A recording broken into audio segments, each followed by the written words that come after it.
ये जिला कांग्रेस कमेटी की तरफ से आज जो प्रेस कॉन्फ्रेंस बुलाई गई है, इस ताल्लुक से भारतीय जनता पार्टी जो है अवाम में बहुत दुष्प्रचार कर रही है और राहुल गांधी जी की जो सज़ा दी गई है सूरत के कोर्ट के ज़रिए और उसके 24 घंटे के अंदर उनकी सदस्यता रद्द कर दी गई और फिर 2-3 दिन के बाद फ़ौरन उनको बंगला खाली करने के लिए कहा गया। ये सब इस मामले की क्रोनोलॉजी अगर आप देखेंगे तो ये मामला कोलार का जो है 2019 का ये मामला है। 2019 में उनकी एक स्पीच थी, उन्होंने जो कहा था कि भाई नीरव मोदी, ललित मोदी, चौकसी का भी उन्हें नाम लिया, सब मोदी क्यों निकलते हैं। एक उन्होंने पर्टिकुलर उस मोदी का नाम लिया था। उस बात को लेकर जो कंप्लेनेंट है उसने 2019 में कंप्लेंट किया, केस किया और फिर खुद जाके हाई कोर्ट से उसने उस केस के ऊपर स्टे लगाया कि मैं केस नहीं चलाना चाहता, इसके लिए इसको स्टे किया जाए। और फिर आपको मैंने कहा कि क्रोनोलॉजी अगर आप देखेंगे तो 7 फरवरी को राहुल गांधी ने अडानी के बारे में बहुत बड़ी स्पीच दी, बहुत से आरोप लगा। उसमें एक मुख्य आरोप ये था कि शेल कंपनी जो है अडानी की, जिसमें 20,000 करोड़ रुपये का इन्वेस्टमेंट है, ये 20,000 करोड़ रुपये किसका है, ये बात पार्लियामेंट को बताई जाए। दूसरी अहम बात उन्होंने एक पूछी थी कि मेरे पास उसकी मालूमात है कि उसमें एक चाइना का सिटीज़न है, वो सिटीज़न चाइना का कौन है, ये पार्लियामेंट को बताया जाए। तीसरी अहम बात थी कि मोदी और अडानी इनके रिलेशन, इनका क्या रिलेशन है।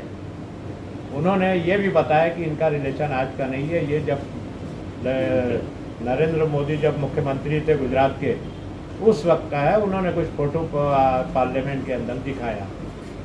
ये सब सवाल करने के बाद जो है आपने देखा कि कुछ दिन बाद जो है नरेंद्र मोदी ने जवाब दिया पार्लियामेंट में, लेकिन जितना भी उन्होंने आरोप लगाया था इसका कोई भी जवाब नहीं दिया। वो नेहरू, इंदिरा गांधी यही सब बात करते रहे। दूसरी अहम बात जो है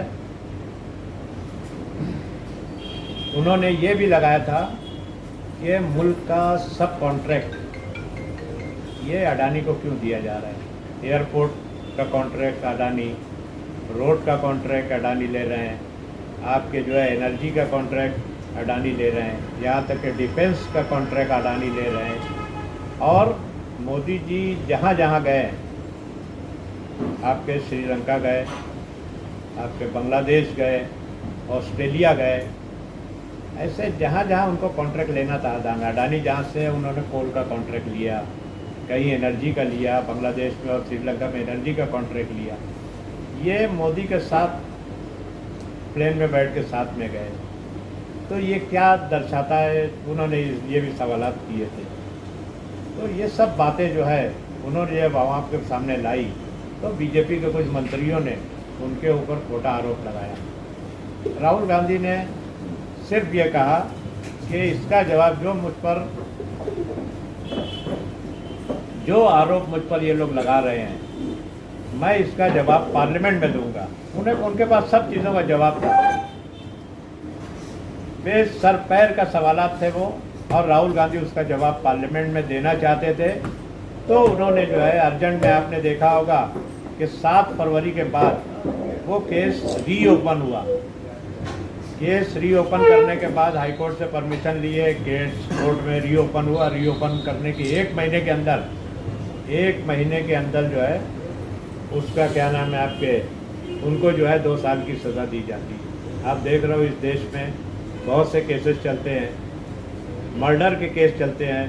पूरी दुनिया ने देखा कि कसाब जो है हिंदुस्तान के ऊपर हमला किया, कुछ लोग मारे गए, लेकिन कसाब को जिंदा पकड़ा गया, उसको 5 साल तक केस चला के फिर उसको मौत की सज़ा दी गई। और इसमें कौन सा इतना बड़ा वो था कि इन्होंने मानहानि के केस में 2 साल का फैसला दे दिया, 24 घंटे के अंदर उनकी सदस्यता रद्द कर दी गई, उनका बंगला खाली करा दिया। इसका मतलब ये कि ये पार्लियामेंट में राहुल गांधी को फेस नहीं कर सकते, ये बिल्कुल साफ साफ हो गया। इसका मतलब कहीं ना कहीं बीजेपी अपने हेतु को लेकर उनका जो मकसद था कि किसी तरह से भी वो देख रहे हैं कि राहुल गांधी जो है वो देश को लीड करने के लिए जा रहे हैं और वो उसकी सदस्यता रोक कर जो है उसको उसका रास्ता रोकने की कोशिश कर रहे हैं। लेकिन किसी भी सूरत में ये रास्ता रुकेगा नहीं इंशाअल्लाह ताला। और इसके लिए पूरे देश में कांग्रेस पार्टी की तरफ से अलग अलग प्रोग्राम आए हैं।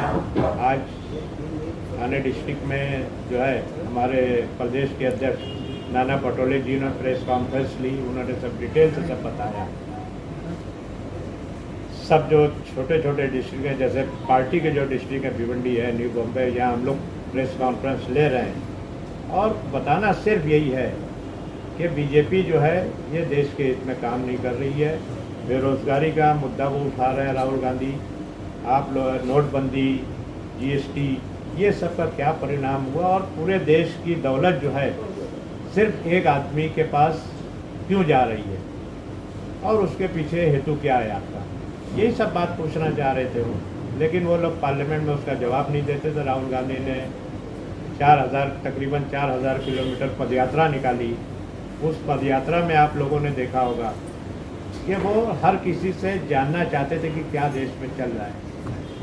आपने देखा होगा कि मोदी जी अलग अलग प्रोग्राम निकालते थे, कभी इंश्योरेंस के नाम पे, कभी आपके जो है हर नागरिक का बैंक अकाउंट होना चाहिए। और आपने देखा होगा कि कितने लोगों का आज बैंक में जो है, मैं अपना खुद बताता हूँ, अगर महीना 6 महीने से ऊपर अगर मेरा अकाउंट ऑपरेट नहीं हुआ है, गरीब आदमी कहाँ से अकाउंट ऑपरेट करेगा, उसके पास पैसा ही नहीं रहता है तो कहाँ से उसका 100 रुपया भी जो जमा किया वो सब जमा हो जाता है। इंश्योरेंस में किसानों का जो है, आपके किसानों की फसल का इंश्योरेंस हुआ, वो किसी को मिलता नहीं है और सरकार का पैसा उसमें डाल के जो है कहीं अनिल अंबानी के उसमें गया, लेकिन ज़्यादातर जो है अडानी की जो कंपनियां हैं उसमें जाके वो पैसा कहाँ जा रहा है, किस तरफ जा रहा है, इसका कोई पता नहीं होता। और इस तरह से देश को जो है कहीं ना कहीं धर्म की, मज़हब की आड़ में लेके जो है देश को पूरी तरह से कंगाल करने की कोशिश हो रही है। इसको रोकने के लिए राहुल गांधी बाहर निकले हैं और इंशाअल्लाह ताला वो बैठेंगे नहीं। तो किस तरह से कांग्रेस जो है इसमें हिस्सा लेगी, इस आंदोलन को किस तरह से अंजाम देगी? देखो, ये आंदोलन अब शुरू हो चुका है। आपने देखा होगा कि पिछले 3 दिन से 24 तारीख, 25 तारीख, 26 तारीख मार्च की हम लोगों ने इस शहर में आंदोलन किया। आपके आगे का हमारा जो प्रोग्राम जैसा आ रहा है उस पर हम लोग काम कर रहे हैं। रमज़ान का महीना चल रहा है तो जो कुछ हमारा मोर्चे वगैरह का था थोड़ा स्लो रहेगा, लेकिन इंशाअल्लाह ताला हम लोग पूरा करेंगे। हम लोग रमज़ान महीने में पूरे शहर में हर नुक्कड़ पर, क्योंकि 10 बजे के बाद लाउड स्पीकर का परमिशन नहीं मिलता है, लेकिन हम लोग जहाँ जहाँ पब्लिक जमा रहती है, कहीं होटल के पास, कहीं और जगह, कहीं और बैठक में, यहाँ हम पार्टी के सभी लोग, आज आपको दिख रहा है, आप गुटबाजी की बात कर रहे हैं, सब लोग बैठे हुए यहाँ पर। लेकिन हम लोगों ने ये प्रोग्राम बनाया है कि हर रोज़ एक दिन आड़ करके हम कहीं ना कहीं पूरी पार्टी रात में 10 के बाद, तरावी के बाद हम लोग जाएंगे और लोगों को ये बात बताएंगे।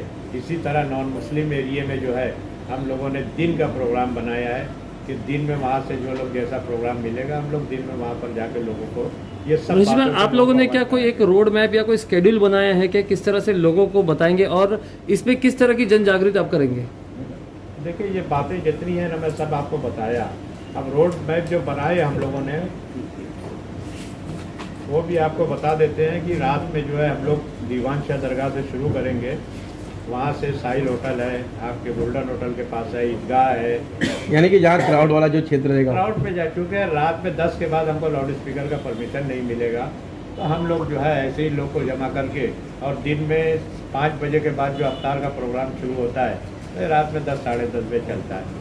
बड़ी मीटिंग के लिए दिन में रोज़े की हालत में हमको ऐसा लगता है कि थोड़ा वो रहेगा, लेकिन अगर नॉन मुस्लिम में कल भाषण में मैंने बोला, यहाँ कहा है कि नॉन मुस्लिम एरिया में हमारे लोग जो भी प्रोग्राम रख रहे हैं हम इंशाअल्लाह ताला हर प्रोग्राम में हम पहुँचेंगे।